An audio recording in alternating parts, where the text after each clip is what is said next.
So you're right now, it costs about $8,000 to I produce think one last time Bitcoin. yeah, last time I Googled it, I think it was about that It price, was but about it was eight for last year, not for this year. last year. When is the next halving? 2024. It happened last year, so Oh, it 20. happened last year. Wow, 2024. So it's like every election cycle. Interesting. That's the nice way to put it. Yeah. Interesting. Wow.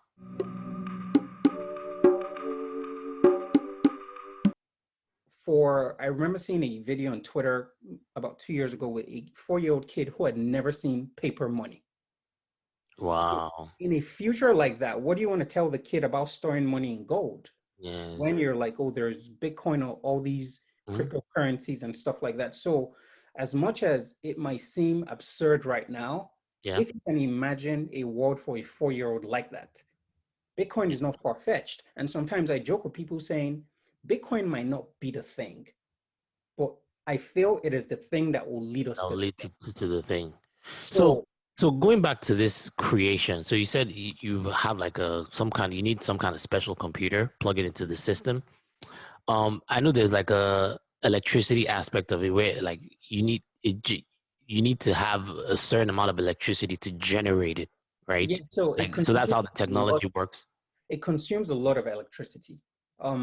I'm sure if you try to do it in your house or apartment, whatever the case is, you'd either stir up some problems or at the end of the month, you see some ridiculous, because last time I checked, maybe it cost last year about 8 grand or thereabouts a month in electricity costs a month to mine it. But think about it, even if the cost has gone up now to 15 grand, Bitcoin is 40 grand, so it's still profitable. Yeah.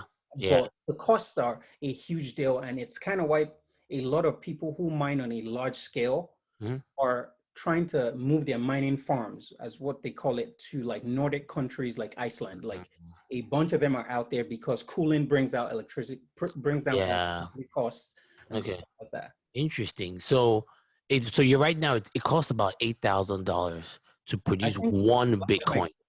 yeah, last time I Googled it, I think it was about that It price, was but about it was eight for last year, not for this year. last year. When is the next halving? 2024. It happened last year, so Oh, it 20. happened last year. Wow, 2024. So it's like every election cycle. Interesting. That's a nice way to put it. Yeah. Interesting. Wow. Okay. So, and I guess so. I guess my next question would be, what do you see the future in terms of like what do you see in the future in terms of Bitcoin? Like, because at some point it's going to get exhausted, right? It's 21 million. About how many have been produced so far? If I'm correct, Google search will tell you about 18.5. Now, Okay. let me mention something important. Hmm. The blockchain and Bitcoin is very interesting in the sense that with bank accounts, and maybe this is one of the things, you have a centralized body where if I sent you money but sent it to the wrong account, if I'm lucky and I talk to the bank, they Yeah. might be able to reroute that cash. With Bitcoin, if you send Bitcoin to the wrong address, Yes. it's kind of like your money is Gone. lost in space.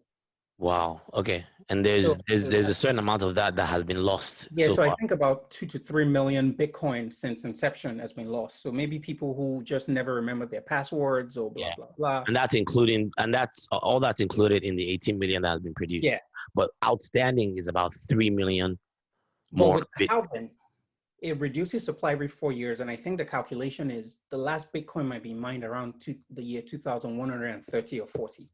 Wow. So whoever created this thing did the math. Yeah, they really thought about that thing. Yeah, Wow. That's like a whole wait, you said 2140. That's a thereabout. century. Yep. Wow. Okay. So my next question now is how, because we know of Bitcoin, but there are these other cryptocurrencies that have emerged since then. And I guess my question is, are those using the same kind of system? How did those come about? Like how can you kind of So give us a breakdown of that? all of them, Like stuff like Ethereum and I heard of Litecoin and some other I ones. don't want to punch above my weight class, but all of them live using the blockchain technology. Okay. And the thing is, Bitcoin was the first. So it's like the North Star Okay. because it is sound money, is what I would like to call it. Yeah. However, with innovation, nobody always sticks to one thing. So a bunch of people got creative. Maybe they spotted limitations or things that could be improved with respect to what Bitcoin was doing. And And so, you're talking about the miners, right? The yeah, original miners yeah. of Bitcoin. Okay. Mhm. And they jumped ship. And some weren't really miners. Some were just tech guys who used to write tech articles about Bitcoin, like Vitalik, the guy who founded, what's it called? Ethereum. Okay. I think he used to write for maybe the Bitcoin Foundation or something. All right. And then he left and started Ethereum. And Okay. Ethereum is an interesting project because I think, not to get too technical, one of the best ways I would explain it is to think of, let's say, the London Underground. Mm-hmm. And that's me assuming everybody has a clue of the London Underground rail network Yes. created by, let's say, TFL. Mm-hmm. So think of TFL as Ethereum, who creates this Dude, different sorry, I'm not sure what TFL is. transport for London, sorry. Okay. Yeah, okay. All right. Yeah, who creates this amazing rail network. Mm-hmm. However, they don't necessarily need to have their own trains, Okay. right? Yeah. And then they're like, okay, we've given you guys this foundation. Anybody can create a train. Yeah. So that's really what Ethereum is. However, Ethereum also kind of has a currency, and that currency is kind of like, it's called gas fees. So Okay. anything that plies the Ethereum network, any transaction that happens pays in Ethereum, like Ether. That's what Okay. it is. Okay. So that's basically what it is. However, Ethereum is brilliant because you almost can use it in a bunch of industries so long you can conceptualize it. So for example, when you hear people saying, oh, elections on the blockchain, it is Ethereum applications that they're thinking about. When you hear decentralized finance, Yes. it is, well, people are building other things, but it is built on the Ethereum network for the most part. Okay. NFTs, like for like, this thing's called non-fungible tokens. So for like content creators, for example, if you're an Yeah. artist and you Okay. create art, you Yeah. could have a digital signature on the primary work, and then people are paying for digital rights to blah, blah, blah, and stuff like that. Oh, So wow. the possibilities with Ethereum are the surface is only being scratched, if you ask me. So it's kind of why a lot of Ether heads will tell you that, oh, Ether is better than Bitcoin, yeah, and stuff like that. Because Bitcoin is more moving to a store of value thing, but Yeah. there's still things being built on Ethereum, sorry, even on Bitcoin. But Yeah. like Ethereum, the world, the possibilities are endless. And the difference is with Ethereum, they still update stuff. And I think that also led to a misunderstanding Okay. in the community because sometimes they feel like code should be left sacred, blah, blah, blah, and stuff like Okay. that. So I know we talked before this, and you had explained something about a fork, right? Like with some of these other cryptocurrencies, where they started out as Bitcoin, and then some people decided amongst themselves that okay, we're gonna take this component of Bitcoin and we're gonna turn it into something else. Can you explain? Can you kind of give? Because I remember when you explained it to me, but I don't remember exactly what it was. But it was something about a fork, almost. Okay, so basically, this is going on the internet, so let me just try to articulate it as well as Okay. I can.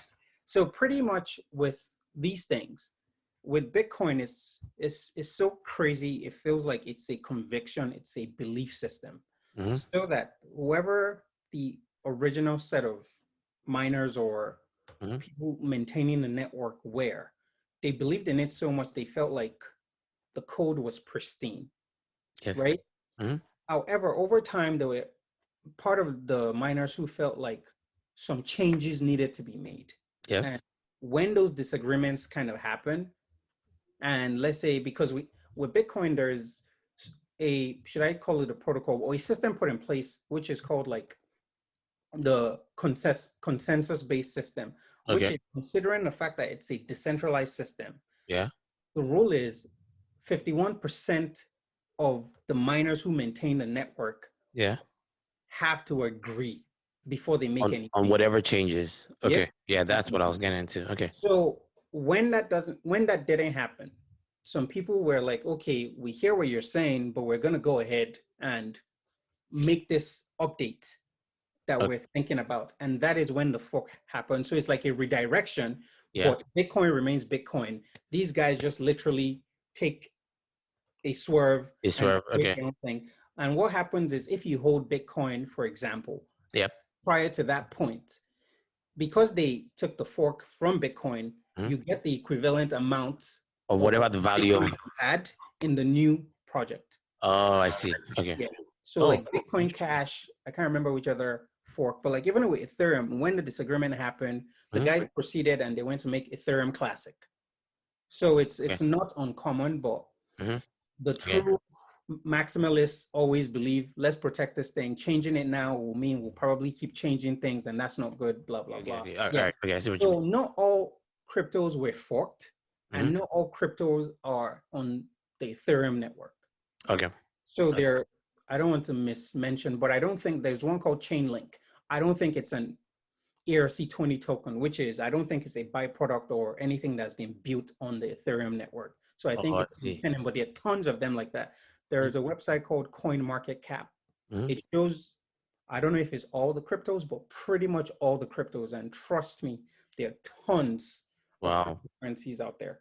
How about, I know you'd also talked, you brought up the fact that now people are starting, there these networks where you can kind of lend money off of Bitcoin, and you can put in your whatever Bitcoin you have and use it to receive cash. Can you kind of talk around that a little bit? So the thing is, with new technology, people need to understand that with Bitcoin or with any new technology, it almost births an entire ecosystem. So that if we're in the early stages or the nascent stages of Bitcoin succeeding, we don't even have a clue what the applications are going to be. And I even mean blockchain technology as a whole, Yeah. because now we're saying DeFi, we're saying NFTs, people are going to think of things, right? Yeah. And even within the financial application of, let's say, Bitcoin, people are beginning to think about things like, okay, since this thing is a big deal, why don't you keep it with us? Some people are called custodians.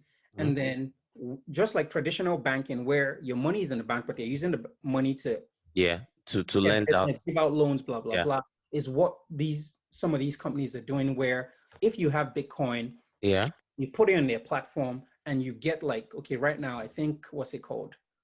BlockFi is giving about 5% interest on Bitcoin.